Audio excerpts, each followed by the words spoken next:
wassalatu wassalamu ala asrofil anbiya'i wal mursalin wa ala alihi washabihi ajma'in, amma ba'du. Puji dan syukur kita panjatkan kepada kehadirat Allah Subhanahu wa taala yang telah melimpahkan rahmat, taufik serta hidayahnya kepada kita semua sehingga kita masih dapat melaksanakan diskusi pada hari ini. Selawat serta salam nantinya kita curahkan dan sampaikan kepada junjungan Nabi besar kita Nabi Muhammad SAW, kepada para keluarga, sahabat, dan semoga tercurah juga kepada kita selaku umatnya. Allahumma amin. Untuk selanjutnya, yang terhormat Bapak Habib Nur Mustafa selaku Guru Mapel Akidah Akhlak dan teman-teman semua yang saya banggakan.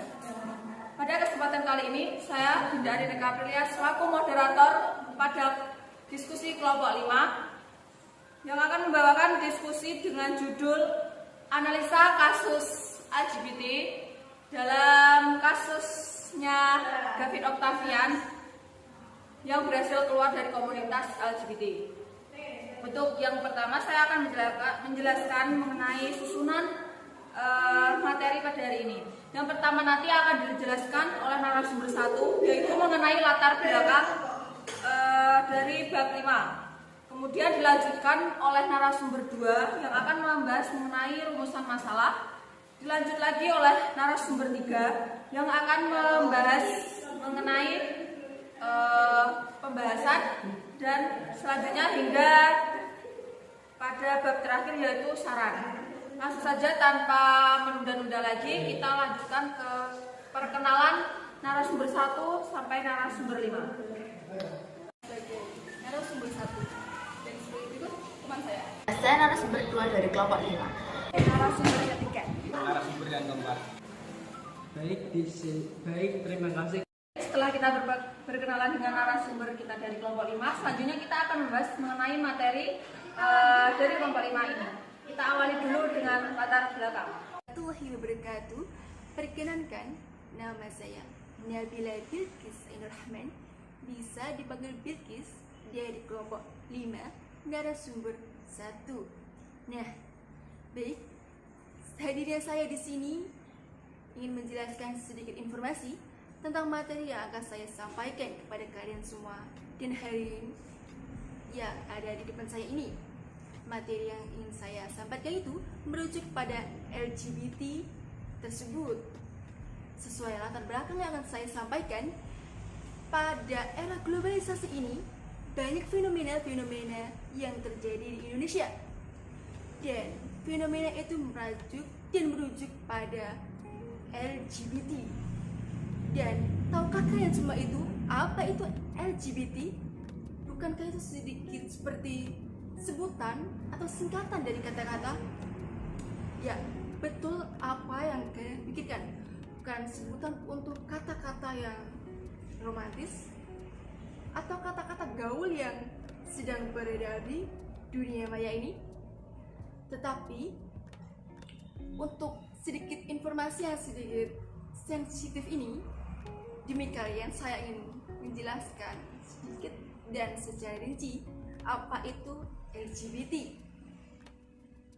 Dan LGBT adalah singkatan dari lesbian, gay, biseksual, dan transgender. Apakah itu? Lesbian adalah sebutan bagi perempuan dan perempuan yang saling menyukai sesama jenis. Sedangkan gay adalah seorang laki-laki yang menyukai laki-laki sesama jenisnya, tertarik satu sama lain dan menyukai mereka sesuai yang beredar di dunia ini. Dan sedangkan biseksual adalah singkatan untuk orang-orang yang bisa menyukai perempuan dan bisa juga menyukai laki-laki sesuai yang bisa menarik perhatian mereka. Dan sedangkan untuk transgender merupakan sebuah sebutan untuk manusia atau seorang yang tidak bersyukur dengan apa adanya dirinya sendiri, dan dia melakukan perubahan pada dirinya sendiri. Dengan contoh sebagai, mohon maaf, laki-laki berubah menjadi perempuan dan bahkan perempuan menjadi laki-laki. Sedikit perubahan itu mereka sedikit bisa lebih bersyukur apa adanya dirinya. Jadi mereka melakukan perubahan untuk bisa percaya diri. Dan LGBT tersebut merupakan sebuah sebutan pada tahun 1990. Walaupun dunia LGBT merupakan dunia yang sedikit sensitif untuk dikatakan dan sedikit tidak banyak pengikutnya karena sesuai agama yang tertera dan juga semua hal yang ada pada logika mereka atau hal-hal yang membuat perubahan pada diri sendiri mengakibatkan orang itu menyukainya. Assalamualaikum warahmatullahi wabarakatuh. Perkenalkan, nama saya Chandler Wahyu Ayuninda. Saya narasumber kedua dari kelompok 5. Saya ingin menjelaskan tentang LGBT menurut para ahli. Yang pertama, menurut American Psychiatric Association. American Psychiatric Association menyatakan bahwa orientasi seksual seseorang akan terus berkembang pada hidup seseorang. Carroll juga menjelaskan bahwa orientasi seksual merupakan ketertarikan yang muncul pada diri seseorang dengan jenis kelamin tertentu yang dilandasi dengan emosional, fisik, bahkan juga cinta. LGBT menurut istilah yang pertama adalah lesbian. Lesbian merupakan perilaku menyimpang di mana wanita tertarik pada wanita lainnya. Yang kedua merupakan gay.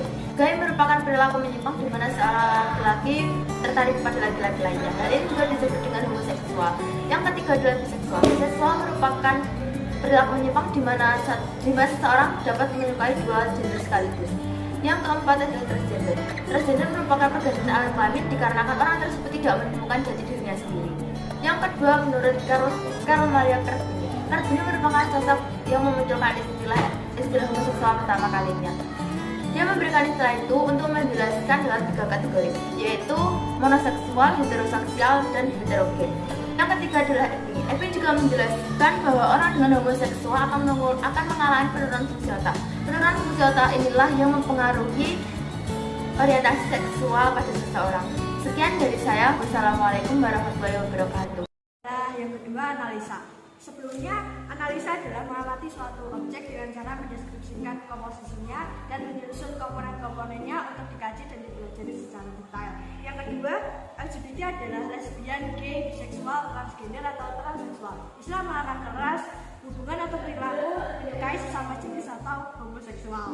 Yang ketiga, LGBT diambil dari kisah kaum Nabi Lut, yaitu kaum Sodom yang tinggal di kota Sodom. Kota ini terbentang di perbatasan kota Israel dan Yordania. Yang keempat, Gavin Octavian adalah seorang warganet yang berasal dari Bandung. Dia viral karena menceritakan perjuangan hijrahnya dari gelapnya dunia LGBT. Yang kelima, berawal dari mengaku sejak SD dia merasakan ada yang berbeda di dalam dirinya. Dia merasakan tidak tertarik dengan lawan jenis dan mulai menemukan kehidupan yang sama di waktu SMA. Oke, terima kasih moderator. Kali ini saya akan menjelaskan tentang penyebabnya LGBT. Kurang lebih karena riwayat keturunan dari anggota keluarga sebelumnya dan tidak terkena pada jenis. Cara menghindari LGBT adalah poin A, menjaga pergaulan teman dan lingkungan. Poin B, mengadakan undang-undang melarang soal LGBT. Poin C, menutup segala celah pornografi dan good. Poin D, diadakan seminar mengenai bahaya LGBT seperti sekolah, tempat ibadah, lingkungan, dan sebagainya. Baik, terima kasih kepada moderator. Selanjutnya saya akan menyampaikan kesimpulan dari bab 5. Yang pertama ialah secara umum dan universal konsepsi LGBT banyak bertentangan dengan berbagai sudut pandang, mulai perspektif agama, kesehatan mental, dan kejiwaan pada manusia. Yang kedua ialah dukungan yang diberikan orang-orang terhadap kaum LGBT karena alasan yang sangat mendasar, yaitu bahwa kaum LGBT sebagai manusia juga memiliki hak asasi yang sama dengan masyarakat lainnya. Yang ketiga ialah mendukung eksistensi dan kebebasan kaum LGBT bukannya tanpa pendekatan kuat dasar-dasar ilmu yang kontemporer yang mereka miliki, khususnya seperti teologis, psikologi, dan fenomenologi. Keempat, ialah membantah dalil-dalil Al-Quran dan hadis hasil penafsiran ulama-ulama pada umumnya melalui reinterpretasi ulang terhadap dalil-dalil kitab suci dengan mereinterpretasi dengan pendekatan historis untuk mencari kontekstualisasi dari turunnya dalil-dalil tersebut. Hal tersebut pada kesimpulannya menunjukkan dukungan dan pembenaran terhadap eksistensi dan perilaku LGBT. Cukup sekian kesimpulan bab 5, saya kembalikan kepada moderator. Untuk sarannya sendiri pada bab 3 ini ada yang pertama, bagi masyarakat agama pada umumnya agar tidak mudah terpancing dalam mensikapi dan merespon masuknya perilaku propaganda LGBT dengan tindakan kekerasan dan diskriminatif, karena hal tersebut justru akan semakin memperbesar dukungan terhadap kaum LGBT. Kedua, bagi negara dan pemerintah agar melakukan pengawasan yang lebih ketat terhadap kelompok yang menjadi praktik propaganda LGBT itu sendiri, maupun lokasi penyaluran seksual mereka seperti klub-klub malam dan sebagainya. Yang ketiga, bagi komunitas jaringan Islam liberal agar melakukan kajian ulang secara menyeluruh dan objektif dengan tafsir, dalil-dalil, dan pendekatan ilmu pengetahuan lainnya secara ilmiah. Yang keempat, bagi peneliti selanjutnya perlu adanya penelitian lanjutan yang lebih komprehensif tentang konsep LGBT dengan subjek dan objek yang berbeda dan lebih detail.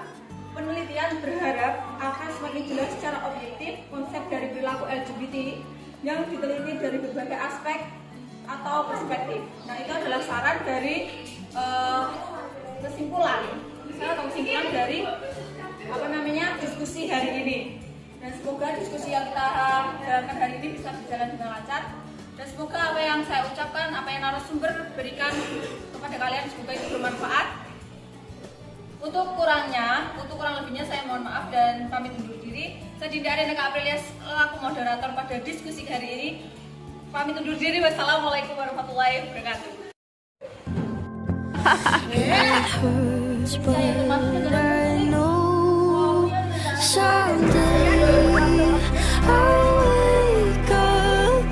Perkenalkan